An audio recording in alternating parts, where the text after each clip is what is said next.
Hello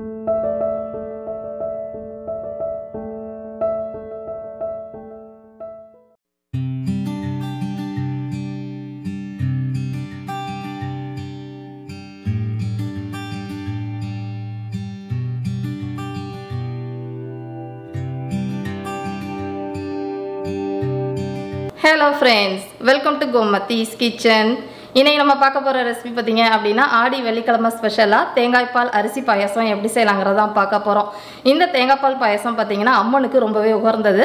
அது முக்கியமா ஆடி மாசம் வெள்ளிக்கிழமை அம்மனுக்கு இத வந்து படைக்கிறது ரொம்ப விசேஷமானதுன்னு சொல்லுவாங்க. கூடவே வந்து மெது வடை செய்ய போறோம். ஏற்கனவே நம்ம சேனல்ல வந்து மெது வடை போட்டுருக்கேன். கிரைண்டர்ல அரைச்சி எப்படி பக்குவமா செய்யணும் அப்படிங்கிறது.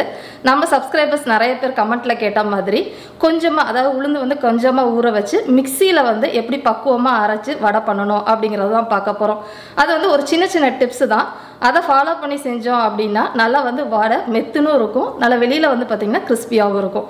இப்போ பாயாசமும் வடையும் எப்படி செய்யலாம்ங்கறத பார்க்கலாம். இப்போ முதல்ல வந்து உளுந்த வடைக்கு மாவு அரைக்க போறோம். அதுக்கு அளவுன்னு பாத்தீங்கன்னா 1 கப் அளவுக்கு உருட்டு உளுத்தம் பருப்பு தோல் இல்லாதது எடுத்துக்கோங்க. இப்போ இந்த 1 கப் உளுந்துக்கு 1 டேபிள் ஸ்பூன் அளவுக்கு அரிசி. நீங்கள் வந்து பச்சரிசி சாப்பாட்டு அரிசி அப்படி இல்லைனா இட்லி அரிசி எந்த அரிசி வேணால் சேர்த்துக்கலாம். இப்போ இது ரெண்டையுமே சேர்த்து ஊற வச்சுக்கோங்க. நான் ஏற்கனவே ஊற வச்சுருக்கிறேன்.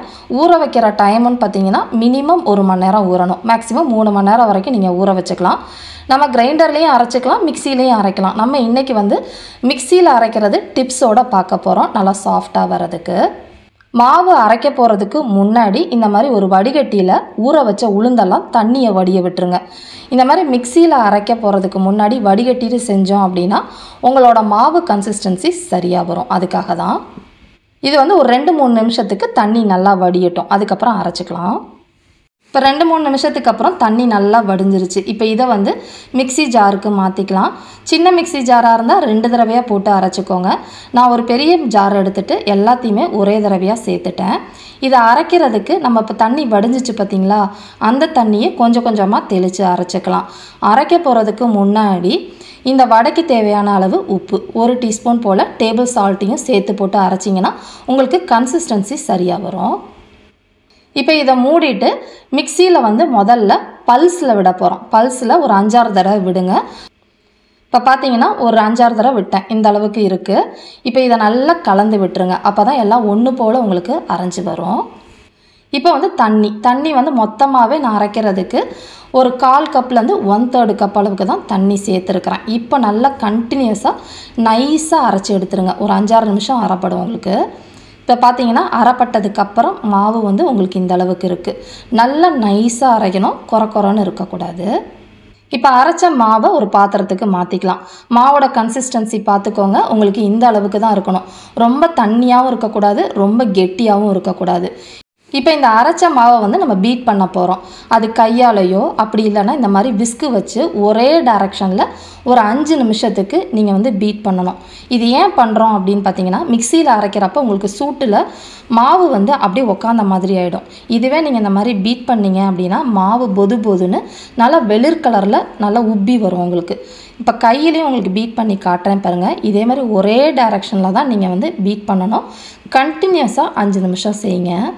இப்போ பார்த்தீங்கன்னா நான் வந்து கிட்டத்தட்ட ஒரு 5-6 நிமிஷமாக பீட் பண்ணிக்கிட்டு இருக்கிறேன். மாவு முன்னாடி போட்டதுக்கும் இப்போ மாவு உங்களுக்கு பார்க்குறதுக்கும் வித்தியாசம் தெரியுது பாருங்கள். நல்லா பஃபியாக இந்த அளவுக்கு இருக்கணும், நீத்து போன மாதிரி இருக்கக்கூடாது. இந்த மாதிரி நல்லா பஃபியாக வந்தால் தான் வடை நல்லா புசுன்னு உங்களுக்கு உப்பலாக வரும், சாஃப்டாகவும் இருக்கும், கல் மாதிரி இருக்காது.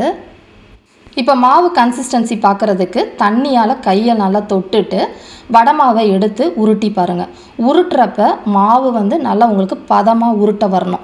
பந்தும் உங்களுக்கு சாஃப்டாக இருக்கணும், ரொம்ப வந்து கல் மாதிரி இருக்கக்கூடாது, உருண்டை வந்து நீத்துட்டு போன மாதிரி இருக்காது. இந்த கன்சிஸ்டன்சியில் இருந்துச்சுன்னா வடை உங்களுக்கு கட்டாயம் சூப்பராக வரும். இப்போ இந்த அரைச்ச மாவில் மற்ற சாமான்கள் பார்த்திங்கன்னா 1 டீஸ்பூன் அளவுக்கு பொடியாக நறுக்கின இஞ்சி சேர்த்துக்கலாம். கூடவே பொடியாக நறுக்கின கருவேப்பிலை இலைகள், கூடவே கொஞ்சமாக வந்து பொடியாக நறுக்கின கொத்தமல்லி இலைகளையும் சேர்த்துக்கோங்க. நான் இன்றைக்கி சாமிக்கு செய்கிறனால வெங்காயம் சேர்க்கலை. வெங்காயம் வேணும்னா ஒரு 1/4 கப்லேருந்து ஒரு 1/2 கப் அளவுக்கும் பொடியாக நறுக்கின வெங்காயம் கூட சேர்த்துக்கலாம். கூடவே பார்த்திங்கன்னா ஒரு 1/2 டீஸ்பூன் அளவுக்கு சீரகம் சேர்த்துக்கோங்க. காரத்துக்கு வந்து நான் இன்றைக்கி மிளகு தான் சேர்க்க போகிறேன். 1/2 டீஸ்பூன் மிளகு சேர்த்துருக்கிறேன். இதுக்கு பதிலாக ஒரு 2-3 பச்சை மிளகா கூட பொடிசாக நறுக்கி சேர்த்துட்டு மாவை நல்லா கலந்து கொடுத்துருங்க. இப்போ கலந்த மாவு இந்த மாதிரி இருக்குது. இப்போ நம்ம வடை பொரிக்க ஆரம்பிக்கலாம். வடை பொரிக்கிறதுக்கு எண்ணெய் காஞ்சிக்கிட்டு இருக்கு. அதுக்கு முன்னாடி வடையை எப்படி தட்டணும் அப்படிங்கிறத நான் உங்களுக்கு சொல்லி கொடுத்துட்றேன். கையை வந்து முதல்ல தண்ணியாக தொட்டுக்கோங்க. தொட்டதுக்கப்புறமா இந்த மாதிரி ஓரம் போல் மாவை கொஞ்சமாக உங்களுக்கு எந்த சைஸில் வேணுமோ எடுத்துட்டு உருட்டிக்கோங்க. உருட்டுறப்பே பாருங்கள், உங்களுக்கு கன்சிஸ்டன்சி சரியாக இருக்கப்போ கரெக்டாக வரும். நடுவில் உங்களால் கட்டை விரலால் ஒரு சின்ன ஓட்டை போட்டுருங்க. அவ்வளோதான். இது வந்து முதல்ல 2-3 தடவை செய்கிறது கஷ்டமாக இருக்கும். அதுக்கப்புறம் உங்களுக்கு ஒரு கையிலேயே செஞ்சிடலாம். இந்த மாதிரி செய்கிறதுக்கு வரலை அப்படின்னா நீங்கள் வாழை இலையில கூட தட்டிட்டு நீங்கள் இந்த மாதிரி போடலாம். ஈஸியாக வரும் உங்களுக்கு. இப்போ பார்த்தீங்கன்னா 3 வடை போட்டிருக்கிறேன். உடனே வந்து கிளறி கொடுக்காதீங்க. கொஞ்சம் ஒரு சைடு வெந்ததுக்கு அப்புறமா இன்னொரு சைடு திருப்பி விட்டுக்கலாம். இப்போ இது வேகிறதுன்னு பார்த்தீங்கன்னா மிதமான தீயில் நல்லா சலசலப்பு அடங்கி இந்த அளவு செவந்ததுக்கு அப்புறமா எடுத்துட வேண்டியதுதான். நீங்கள் வந்து இந்த மாதிரி வடை குத்தியோ அப்படி இல்லைன்னா ஜாரணியை எடுத்துட்டு நல்ல எண்ணெயை வடிய விட்டுருங்க. வடிஞ்சதுக்கு அப்புறமா சட்டியிலேருந்து எடுத்துருங்க. பார்க்குறப்பே உங்களுக்கு தெரியும்னு நினைக்கிறேன். வடை நல்லா புசு புசுன்னு சாஃப்டான, மேலே வந்து நல்லா கிறிஸ்பியாக இருக்கும் உங்களுக்கு வடை. இப்போ தேங்காய் பால் பாயசம் செய்கிறதுக்கு ஒரு மிக்சி ஜார் எடுத்துக்கலாம். இதில் வந்து நல்லா 1 கப் அளவுக்கு நிறக்க அளந்தது துருவின தேங்காய் சேர்த்துக்கிறேன். இந்த பாயசத்துக்கு ஃப்ரெஷ்ஷாக வந்து தேங்காவை துருவி எடுக்கிறப்ப உங்களுக்கு டேஸ்ட்டு நல்லாயிருக்கும். ஃப்ரோசன் போடுறப்ப கொஞ்சம் எண்ணெய் பிரிஞ்ச மாதிரி ஆகிடும். இப்போ இதிலேயே 1 டேபிள் ஸ்பூன் அளவுக்கு பச்சரிசி வந்து நான் கிட்டத்தட்ட ஒரு 1 மணி நேரமாக ஊற வச்சுருக்கிறேன். ஒரு 1/4 கப்பு தண்ணி ஊற்றி அந்த தண்ணியோடையே இதை சேர்த்துக்கலாம். இப்போ இதிலேயே ஒரு 1/4 டீஸ்பூன் அளவுக்கு ஏலக்காய் பொடி, அப்படின்னா 2 ஏலக்காய் முழுசாக சேர்த்துக்கோங்க. இந்த ஏலக்காய் பொடியை நீங்கள் பாயசம் ரெடியானதுக்கப்புறம் கூட சேர்த்துக்கலாம், உங்கள் விருப்பம்தான். இப்போ இதில் வந்து வெதுன்னு இருக்கிற தண்ணி 1/2 கப்லேருந்து 3/4 கப் அளவுக்கு தண்ணி ஊற்றி நம்ம அரைக்க போகிறோம். தண்ணி ரொம்ப கொதிக்கவும் ஊற்ற வேண்டாம், அதே மாதிரி பச்சை தண்ணி ஊற்றியும் அரைக்க வேண்டாம். வெதுப்பான தண்ணியை ஊற்றி நல்லா நைஸாக இந்த அளவுக்கு அரைச்சி எடுத்துக்கோங்க. குருணையாக இருக்கக்கூடாது இந்த பாயசத்துக்கு. இப்போ இந்த பாயசத்துக்கு தேவையான வெல்லத்தோட அளவு பார்க்க போகிறோம். அதுக்கு ஒரு பாத்திரத்தில் 1 கப்பு துருவின தேங்காய் எடுத்துருக்கோம் இல்லையா, அதுக்கு 1 கப் அளவுக்கு பொடிச்ச வெல்லம் எடுத்துக்கலாம். இது வந்து கரெக்டாக இருக்கும் உங்களுக்கு. வெல்லத்தோட ஸ்வீட்டோட அளவு உங்களுக்கு சரியாக இருக்கும். உங்களுக்கு வேணும்னா 1/2 கப் அளவு கூட நீங்கள் சேர்த்துக்கலாம். இப்போ இந்த ஸ்வீட் அப்படிங்கிறதுனால ஒரே ஒரு பிஞ்சு உப்பு சேர்த்துக்கோங்க. அப்போ வந்து உங்களுக்கு ஸ்வீட்டை வந்து என்ஹான்ஸ் பண்ணி காட்டும். இப்போ இதில் தண்ணி ஊற்றி கரைச்சிக்க போகிறோம். தண்ணியோட அளவு சரியாக இருக்கணும் அப்படிங்கிறதுக்காக 1 கப் அளவுக்கு தண்ணியை இப்போயே நான் சேர்த்துக்கிறேன். சேர்த்துட்டு அடுப்பில் வச்சு வெல்லத்தை கரைக்க போகிறோம். பாகு காய்ச்ச போகிறது கிடையாது. இப்போ பார்த்தீங்கன்னா வெல்லம் நல்லா கரைஞ்சி வந்துருச்சு. இப்போ கரைஞ்சதுக்கு அப்புறமா இதை எடுத்து ஓரமாக வச்சுடுங்க. இப்போ பாயசம் செய்ய ஆரம்பிக்கலாம்.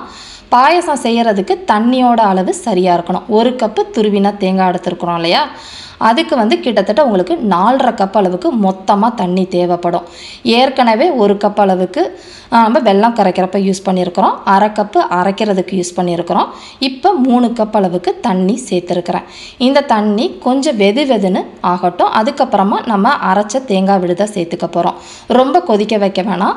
இந்த அளவுக்கு வெதுன்னு வந்ததுக்கப்புறமா தேங்காவையும் அரிசியும் அரைச்சி வச்சுருக்கிறோம் பார்த்தீங்களா, அந்த கலவையை ஊற்றிடுங்க. ஊற்றிட்டு அடுப்பை வந்து மிதமாக வச்சுக்கோங்க. அதிகமாக இல்லை, மிதமாக வச்சு கைவிடாமல் கிளறிக்கிட்டே இருக்கணும். ஏன் கிளறோம் அப்படின்னா இதில் அரிசி போட்டிருக்கிறோம் இல்லையா, சட்டுன்னு உங்களுக்கு கீழே உக்காந்துரும். அதுக்காக தான்.